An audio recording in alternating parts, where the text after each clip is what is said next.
Muhammadun Nabiullah, Muhammadun Safiyullah. Assalamualaikum warahmatullahi wabarakatuh.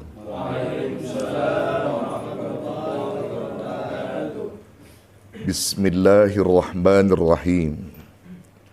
Alhamdulillahil hadi liman yasha'u bifadlih, al-mudillu liman yasha'u bi'adlih, wassalatu wassalamu ala man la nabiyya min ba'dih, Sayyidina wa syafi'ina wa maulana Muhammad wa ala alihi wa sahbihi.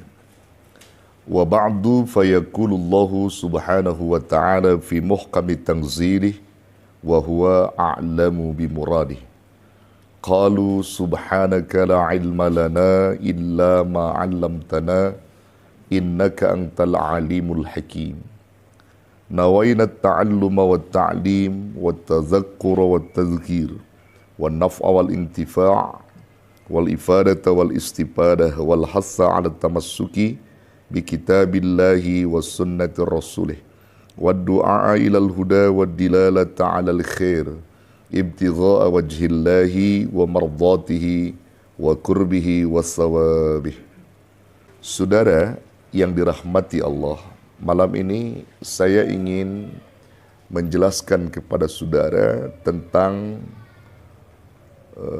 5 wasiat daripada Sayyidina Ali karamallahu wajhah kepada umat Islam. Dalam hal ini adalah umat Rasulullah sallallahu alaihi wasallam. Namun sebelum kita masuk pada inti wasiatnya, kita ingin gali dulu sedikit tentang Sayyidina Ali, sedikit saja. Saudara mengetahui siapa Sayyidina Ali itu?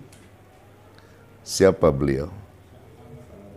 Sahabat Rasulullah sallallahu alaihi wasallam, juga sekaligus sebagai menantunya Rasulullah sallallahu alaihi wasallam, juga sebagai sepupu dari Rasulullah sallallahu alaihi wasallam. Sayyidina Ali anak daripada paman Nabi. Siapa namanya? Abu Thalib. Nama asli daripada Abu Thalib itu siapa?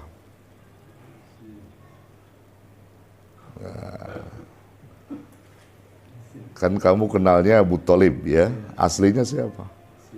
Abu Thalib itu kebiasaan bangsa Arab, kalau punya anak, maka dinisbahkan anak laki-laki pertama.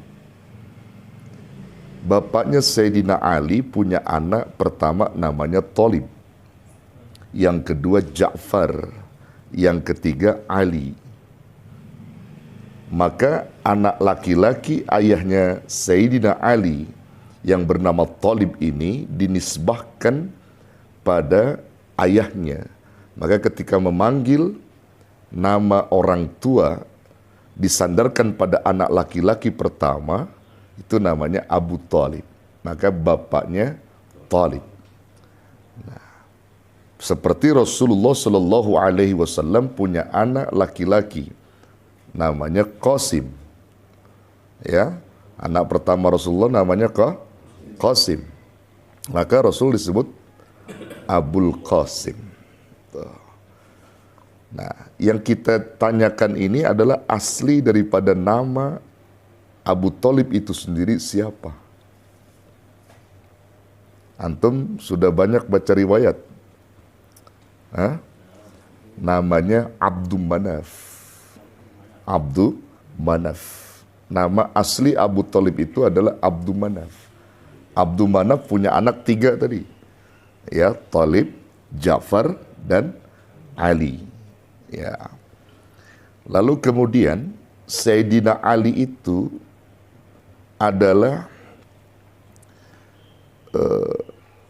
di samping tadi sebagai sepupu Rasul, menantu Rasul, sahabat Rasul, juga beliau adalah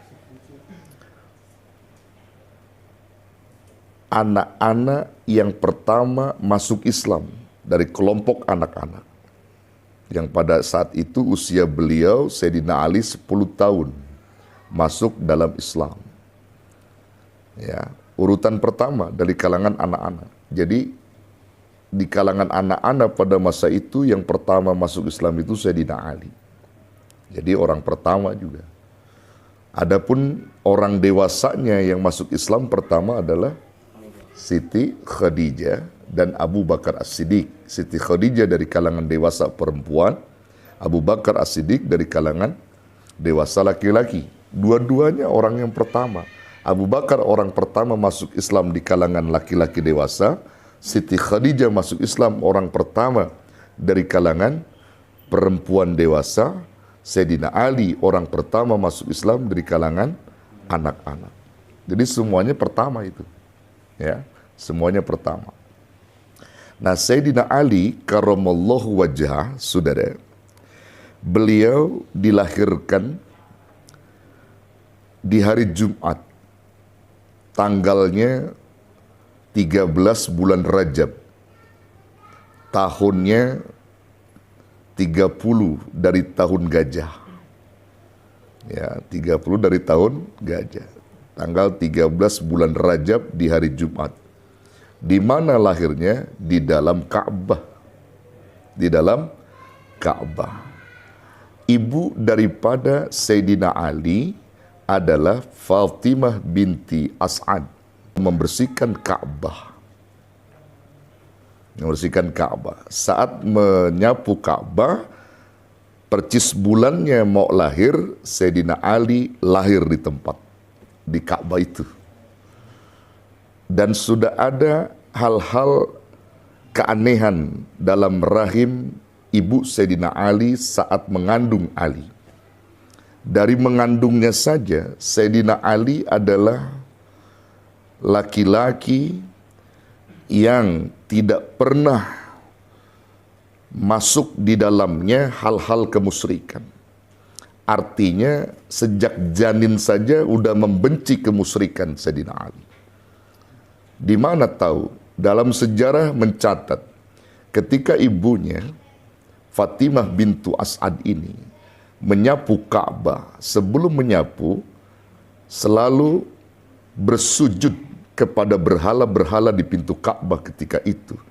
Lalu ada saja halangnya. Kalau ibunya Sayyidina Ali ingin sujud menyembah berhala itu, berontak Sayyidina Ali. Ada yang mengganjal di perut ibunya, hingga ibunya tak jadi sujud kepada berhala. Bahkan sampai lahir pun beliau amat bersih terhadap kemusyrikan yang pada masa itu adalah banyak kemusyrikan terjadi. Maka pantas kalau umur 10 tahun beliau dekat dengan Rasulullah dan ikut dengan Rasulullah, langsung beliau menyatakan Islam di kalangan anak-anak. Selisih umur Rasulullah dengan Sayyidina Ali 30, lebih tua Rasulullah 30 tahun. Ya, lebih tua Rasulullah sallallahu alaihi wasallam. Nah, beliau menikah dengan putri Rasulullah yang bernama Fatimahuz Zahra itu di tahun kedua Hijriah. Wafatnya Sayyidina Ali di Kufah, Irak. Ya, itu wafat tepatnya di bulan Ramadan tanggal 21 malam Lailatul Qadar. Itu wafatnya Sayyidina Ali karramallahu wajhah pada tahun 40 Hijriah. Itu dalam catatan sejarah, saudara ya, riwayat. Nah, Sayyidina Ali karramallahu wajhah, beliau ini adalah salah satu sahabat sekaligus murid Rasulullah sallallahu alaihi wasallam. Bahwasanya murid Rasulullah ada 124.000 murid Rasulullah. Dan murid Rasulullah itu semua adalah para sahabat. Jadi para sahabat Nabi itu ada 124.000. Dan itu menjadi muridnya Rasulullah. Salah satu dari murid Rasulullah yang 124.000 itu adalah Sayyidina Ali karramallahu wajhah. Nah, sehingga ketika Rasul menyampaikan sesuatu hadis, banyak hadis dari Sayyidina Ali. Dan ada juga kalam Sayyidina Ali itu termasuk hadis juga. Hanya saja hadis itu masuk dalam kategori hadis mauquf. Kalau tingkatan hadis mauquf, karena omongannya dari sahabat, itu namanya hadis mauquf. Ada lagi hadis marfu', hadis yang omongannya langsung dari Rasulullah. Ini yang tingkat derajatnya tinggi, Pak, hadis marfu' itu, yaitu dari Rasulullah. Ada lagi hadis maqtu. Hadis maqtu itu omongan dari tabi'in, muridnya para sahabat, juga hadis. Itu dalam tuntunan pelajaran hadis begitu, saudara. Dan hadis itu dibagi dua, ada hadis diroya, ada hadis riwayah. Jadi banyak kalau kita bicara tentang itu, saudara ya.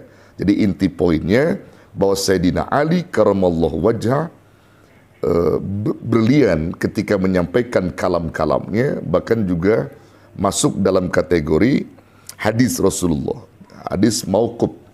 Ya, kalau disampaikan oleh Sayyidina Ali, makanya tidak menjadi qaulan Nabi, tapi qaula Ali, itu juga hadis juga.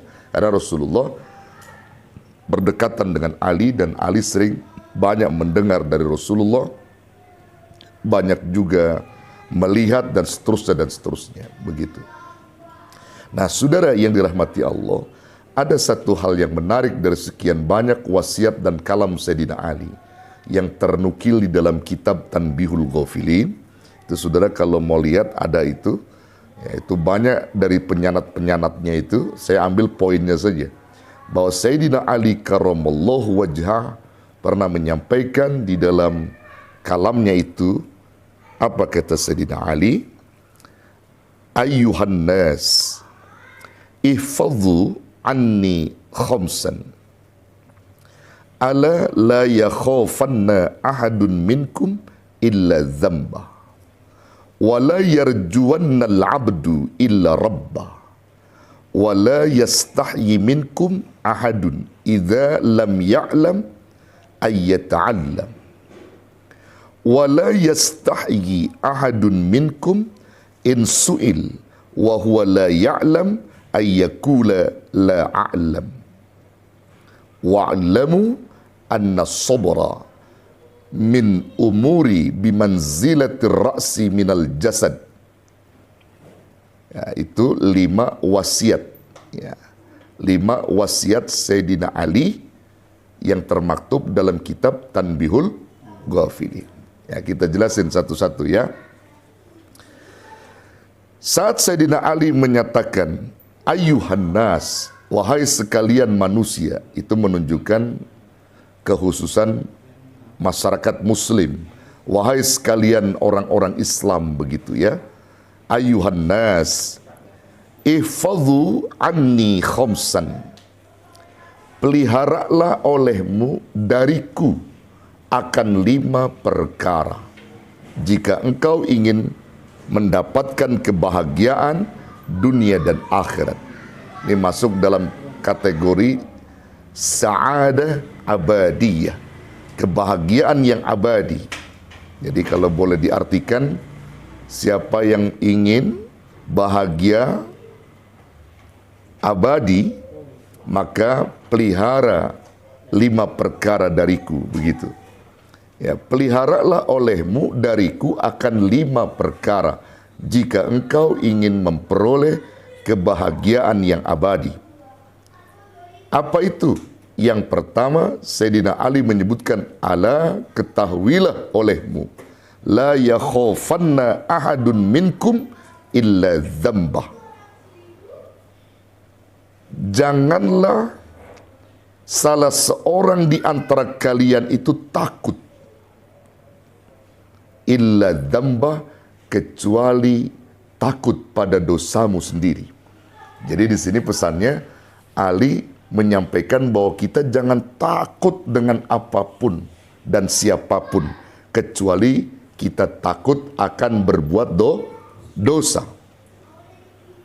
Jangan pernah takut miskin, karena kemiskinan itu merupakan ujian bagimu. Jangan pernah takut susah, karena susah itu juga merupakan ujian bagimu. Jangan pernah takut kehilangan jabatan, kehilangan dunia, kehilangan ini dan itu dan seterusnya. Tapi takutlah kalian jika kalian melakukan perbuatan dosa. Mengapa Sayyidina Ali menyebutkan pada pointernya langsung? Dalam hal ini adalah takut dosa. Kalau orang takut dosa sudah pasti takut kepada Allah. Pointer yang disebutkan Sayyidina Ali, ternyata saudaraku, dosa inilah yang menjadi faktor-faktor penyebab di mana sulitnya rizki seseorang, diangkatnya berkah hidup seseorang. Jadi kalau ada orang yang takut susah, takut miskin, sehingga hidupnya selalu saja susah. Hidupnya itu urusan ini susah, yang ada ditimpa susah lagi. Jangan pernah salahkan siapapun kecuali dirimu sendiri dan koreksi serta evaluasi adakah dosa-dosa yang tertanam dalam hatimu dan dalam dirimu. Suruh evaluasi. Jadi kalau orang pure dosa itu mudah, saudara. Sehingga dia nggak pernah takut. Ya, dia nggak pernah takut dalam tanda kutip miskin. Kalau orang udah memikirkan tentang dosa yang ada pada dirinya, segera dia bertobat, dia nggak takut dengan apapun. Yang dia takutkan itu adalah dosa. Jadi kalau kita berdosa, saudara, jangan pernah nyalahin orang. Coba kita contoh nabi-nabi kita. Sebut saja Nabi Allah Adam alaihissalam. Ketika beliau memakan buah khuldi, dan itu pun karena suruhan iblis laknatullah, termasuk Hawa. Di telinga Adam iblis masuk, nggak bisa. Masuk kepada istrinya baru bisa. Istrinya merayu kepada Adam. Apakah Adam menyalahkan istrinya? Tidak. Apakah Adam menyalahkan iblis laknatullah sekalipun memang itu perintahnya? Tidak. Tapi apa yang terjadi? Lihat doa Adam. Apa doanya? Rabbana zolamna anfusana wa illam taghfir lana wa tarhamna lanakunanna minal khasirin. Itu yang bagus. Adam mengakui atas kezaliman dirinya. Tidak lantas mengatakan, ya Rabb ini gara-gara iblis. Enggak. Kalau kita kan kadang-kadang begitu. Ente kenapa berbuat dosa dalam konteks berzina? Ya gara-gara perempuannya sih saya dirayu. Gara-gara perempuannya katanya. Gara-gara si Fulan sih. Enggak ada gara-gara si Fulan. Termasuk di dalamnya ketika Anda punya maksiat mata misalnya. Lalu kemudian dosa di situ banyak. Ketika ditanya, kenapa Anda berbuat dosa dan melihat sesuatu yang haram? Ya salah perempuannya Pak Kiai. Nggak pakai jilbab, kemudian jangan salahkan perempuan itu, salahkan dirimu bahwa itu adalah sesuatu yang dilarang dan ujian bagimu. Itu yang tepat. Begitu nggak Pak Agus? Ya. Itu yang tepat. Ya Teh, jangan salahkan orang Teh. Jangan salahkan orang. Apalagi kita punya apa saja sesuatu yang sulit, yang rumit, jangan juga salahkan anak kita, istri kita, jangan, kembalikan kepada kita. Fala yalumanna illa nafsah. Maka jangan pernah kau salahkan orang lain kecuali dirimu sendiri. Karena dosa ini adalah faktor penyebab di mana sulitnya urusan kalian, di mana bekuknya urusan kalian. Ya, itu saudara yang dirahmati Allah. Saudara, kalau ada keran ya mampet gitu ya, keran mampet ini, begitu keran mampet tuh, saudara, antum pada saat itu membetulkan apanya? Kerannya apa? Mampetnya itu? Mampetnya. Jadi keran itu tidak akan pernah kocor keluar air dengan deras karena ada yang mengganjal, yang mampet. Itulah dosa. Itu dosa. Ketika manusia hidup susah, sulit, ada yang ganjel, jangan salahkan orang, ada yang ganjel di hatimu itu. Apa itu? Dosamu itu. Segera kalian istighfar, evaluasi dirimu. Betulkan yang ganjel itu dengan apa? Istighfar. Pantas kalau Sayyidina Ali langsung poinnya menyebutnya. Ya, la yakhafanna ahadun minkum illa dzambah. Jangan pernah kalian takut kepada apapun dan siapapun kecuali kamu takut pada dosamu sendiri. Jadi kamu takut berbuat dosa. Tuh, ini pesannya. Ini juga termasuk ada pesan tersirat. Kita jangan pernah takut dengan orang-orang yang zalim dengan kita, jangan. Termasuk juga suami-suami jangan pernah takut dengan istri. Ya, bagus. Ya. Jangan pernah takut. Karena istri itu ada dalam genggaman Allah. Dan itu semua ada yang perlu kita renungi dan kita pikirkan. Satu, bila mana kita renung wasiat Sayyidina Ali ini, maka menjadi cerdas berpikir kita. Sehingga kita mau merubah diri kita. Paham? Ya. Masuk yang kedua. Wasiat daripada Sayyidina Ali karamallahu wajhah kepada kita adalah wala yarjuwannal abdu illa rabbah. Subhanallah. Wala yarjuwannal abdu illa rabbah, dan janganlah kalian berharap. Artinya seorang hamba itu berharap kecuali kepada Rabbnya. Kalau kita berharap, saudara, berharaplah kepada yang empunya segalanya. Siapa itu? Allah. Allahus Somad. Kita berharap ingin dapat kekayaan, ketuk pintu Al-Ghani. Yang memiliki kekayaan Allah, dekati Allah. Kalau ingin kita dilancarkan hidup kita, dibereskan segala urusan kita, kembali kepada yang empunya memudahkan segala urusan, Allah. Jadi berharap kepada Allah. Kalau ada sesuatu yang kita inginkan agar kembali kepada kita dengan cepat, datang kepada Allah. Jangan datang ke dukun. Ini jadi pertanyaan, saudara. Banyak orang yang apa saja susah larinya ke dukun gitu. Kalau kita ke dukunnya, dukun beranak boleh. Dukun beranak, kalau istri kita mau lahir, dukun beranak misalnya gitu ya, boleh kalau belum ada bidan. Silakan itu mah. Ini dukun-dukun musyrik yang dapat menyekutukan Allah, kita terlibat di dalamnya. Jangan. Pengen cepat naik jabatan ke dukun, pengen cepat kaya ke dukun. Naudzubillah, summa naudzubillah. Itu musyrik namanya. Jangan sampai seperti itu, saudara. Jadi kita kembali kepada Allah. Kan waktu-waktunya udah dikasih sama Allah. Waktu yang tepat kita munajat, wa minal laili fatahajjat bihi nafilatan lak asa yab'atsaka rabbuka maqama mahmuda. Udah ada waktu-waktu dan tempatnya. Silakan kita minta kepada Allah. Jadi jangan seorang hamba itu berharap kecuali hanya kepada Rabbnya, kepada Tuhannya. 2. 3, saudara.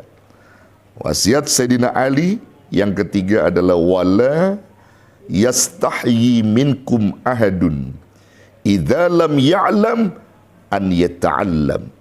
Ini penting, saudara. Wala yastahyi minkum ahadun.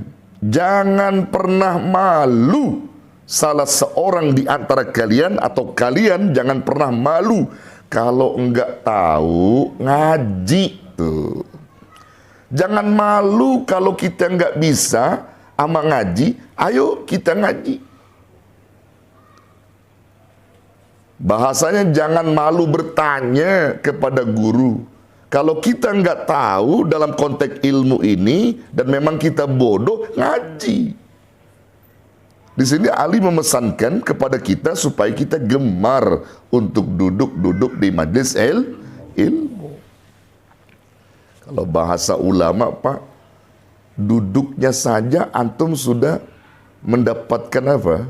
Nisful ilm, separuh daripada ilmu itu.